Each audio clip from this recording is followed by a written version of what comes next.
Pakar transfer Eropa, Fabrizio Romano buka suara terkait rumor ketertarikan Manchester United terhadap Nicolo Barella. Ia menyebut bahwa kabar yang beredar itu tidaklah benar. Menurut laporan Romano, rumor Manchester United ingin merekrut Barella itu tidaklah benar. Ia menyebut bahwa MU tidak berencana untuk merekrut Barella di tahun 2025. Mereka juga tidak sedang mendekati agen sang gelandang seperti rumor yang beredar. Alhasil menurut laporan Romano, rumor ketertarikan MU terhadap Barella sama sekali tidak benar. Romano juga menyaksikan bahwa MU bisa mengamankan jasa Barella andai mereka benar-benar berminat pada sang gelandang. Ini disebabkan Barella baru saja menekan kontrak baru di Inter Milan.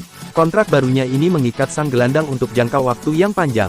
Itu berarti Barella punya mahar transfer yang sangat tinggi sehingga MU diyakini bakal sulit untuk membajaknya.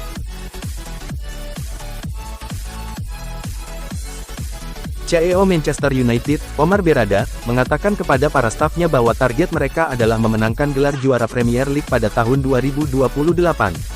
Berrada kedapatan berbicara kepada para karyawan dalam sebuah pertemuan di Old Trafford pada hari Rabu lalu dan rincian dari apa yang dikatakannya telah muncul ke permukaan.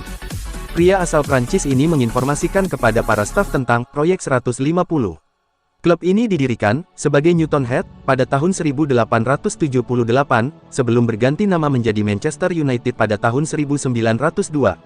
Sang kepala eksekutif tersebut menambahkan bahwa tidak masuk akal bagi Man United untuk berpikir bahwa mereka dapat bermain seperti tim Pep Guardiola dan menepis pembicaraan tentang rencana 10 tahun. Ini bukan rencana 10 tahun, kata Berrada. Para penggemar akan kehabisan kesabaran jika itu adalah rencana 10 tahun. Tapi ini jelas merupakan rencana 3 tahun untuk mencapainya. Berpikir bahwa kami akan memainkan sepak bola sebagus yang dimainkan Manchester City saat melawan Real Madrid musim lalu pada tahun depan tidaklah masuk akal. Dan jika kami memberikan ekspektasi yang salah kepada orang-orang, maka mereka akan kecewa. Jadi kuncinya adalah arah kami, sehingga orang-orang dapat melihat bahwa kami membuat kemajuan. Berrada menginformasikan kepada para staf mengenai proyek 150 yang disebut demikian karena bertepatan dengan tonggak sejarah utama keberadaan Man United.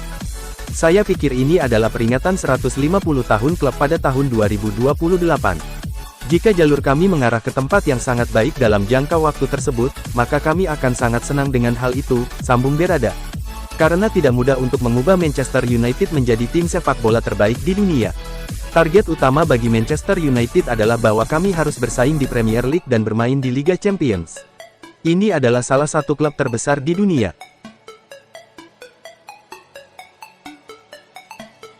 Manchester United dilaporkan sempat mengajukan tawaran besar untuk memboyong Ansu Fati dari Barcelona saat sang penyerang muda masih berusia 17 tahun. Fati dianggap layak mewarisi kostum legendaris nomor 10 milik Lionel Messi di Camp Nou pada tahun 2021, tetapi segalanya berjalan sangat berbeda. Pada akhirnya, cedera sangat menghambat perkembangan Fati dalam beberapa tahun terakhir. Dia menderita masalah lutut yang parah kurang dari 2 bulan setelah resmi menjadi anggota penuh tim utama Barcelona pada musim gugur 2020. Cedera hamstring kemudian merusak musim comeback-nya pada 2021/22. Dan sementara Fati membuat 51 penampilan di semua kompetisi pada musim berikutnya, ia menghabiskan musim lalu di bangku cadangan saat dipinjamkan ke Brighton. Cedera kaki menunda penampilannya di musim 2024/25, sejauh ini Fati hanya bermain selama 2 menit di semua kompetisi, dan kemungkinannya untuk memenuhi potensi yang ia tunjukkan pada usia 16 tahun semakin kecil. Fati berusia 16 tahun dan 298 hari ketika ia melakukan debutnya bersama Barcelona pada Agustus tahun 2019, dan saat itu menjadi pemain termuda klub sejak 1941. Dia mencetak gol pertamanya 6 hari kemudian dan meraih sejumlah rekor dan prestasi di musim perdananya.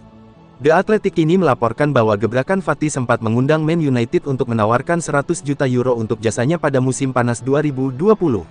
Barcelona menaikkan klausul pelepasan Fati menjadi 170 juta euro dari 100 juta euro pada Desember tahun 2019.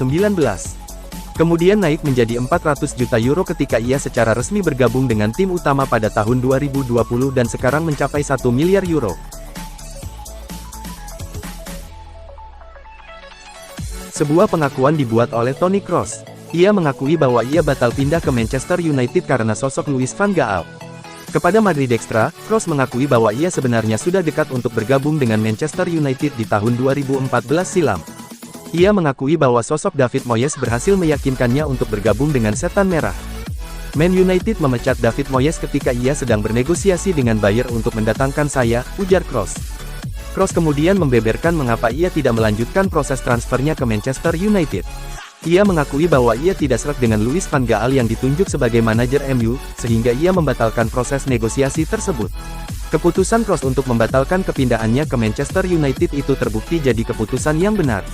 Sang gelandang akhirnya pindah ke Real Madrid dan bersama Los Blancos, ia berhasil memenangkan banyak sekali trofi juara.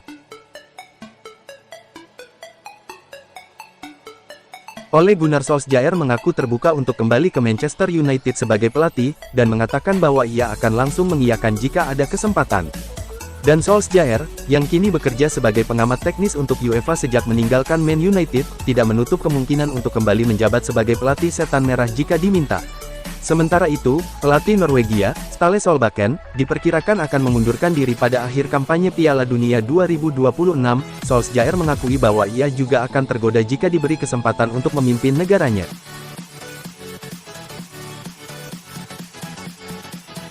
Petualangan Donny van de Beek di La Liga tampaknya tidak jauh beda dengan saat bermain bersama Manchester United. Sang pemain kini dikabarkan kesulitan beradaptasi di klub barunya, Girona. Menurut laporan Sport bahwa Van de Beek tiba di Estadi Municipal de Montilivi dengan masalah fisik karena kurangnya waktu bermain di Old Trafford. Masalah Van de Beek bukan hanya masalah fisik, dengan sang pemain juga mengalami masalah dalam beradaptasi dengan taktik manajer barunya, Michel. Pemain berusia 27 tahun itu sudah tampil 4 kali di semua kompetisi untuk Girona hingga saat ini, 3 di antaranya sebagai pemain pengganti di La Liga. Van de Beek juga diberi kesempatan bermain sebagai starter di Liga Champions melawan Paris Saint-Germain, bermain selama 58 menit sebelum ditarik keluar.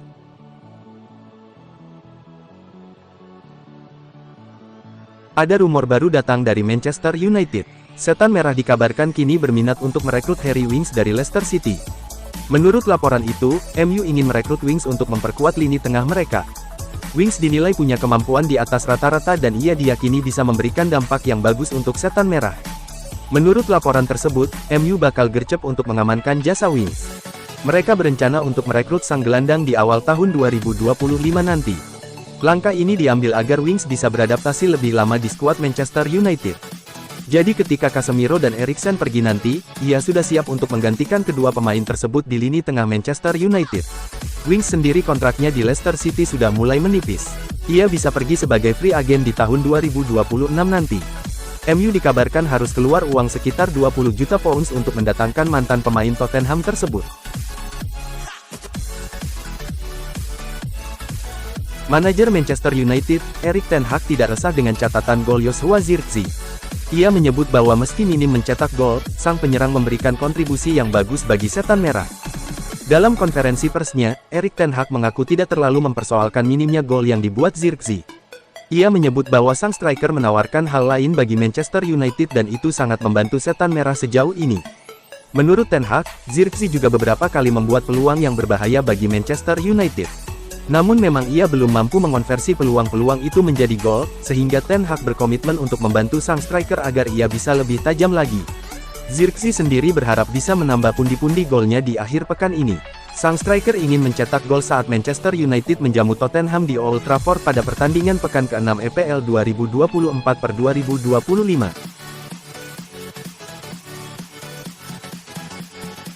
Manajer Manchester United, Erik ten Hag memberikan pandangannya terkait laga kontra Tottenham di akhir pekan nanti. Ia percaya pertandingan ini akan berlangsung sengit dan juga menghibur. Menurut ten Hag, baik MU dan Tottenham sama-sama mengusung filosofi sepak bola menyerang. Itulah mengapa jual beli serangan akan tersaji sejak awal laga sehingga pertandingan ini akan menyuguhkan banyak hiburan bagi para penontonnya. Ten Hag menyebut bahwa MU punya PR yang harus diselesaikan jelang menghadapi Tottenham. Ia menyebut bahwa MU harus bisa lebih tajam dalam mengonversi peluang yang mereka dapatkan menjadi gol. Manchester United tercatat memiliki rekor pertemuan yang bagus kala jumpa Tottenham. Mereka hanya kalah 1 kali dari 6 pertemuan terakhir mereka melawan klub asal London Utara tersebut. Ex-asisten pelatih Manchester United, Steve McClaren, mengatakan hal yang membedakan Erik ten Hag dengan Ralf Rangnick dan Ole Gunnar Solskjaer adalah ia berani melawan Cristiano Ronaldo dan tak mau berkompromi dengan sang bintang. Erik ten Hag datang ke Manchester United dengan standar khusus yang terkait dengan penampilan anak-anak asuhnya di atas lapangan. Cristiano Ronaldo ternyata tak bisa mengikuti standar tersebut. Menurut Steve McClaren, hal itulah yang akhirnya membuat Ronaldo kerap disingkirkan oleh ten Hag dari skuad inti United. Hal itu juga yang membuat ex-pelatih Ajax tersebut tak menahan kepergian CR7 pada akhir 2022. Steve McLaren mengatakan, keberanian menghadapi Cristiano Ronaldo itulah yang tak dimiliki oleh Ralf Rangnick dan Ole Gunnar Solskjaer.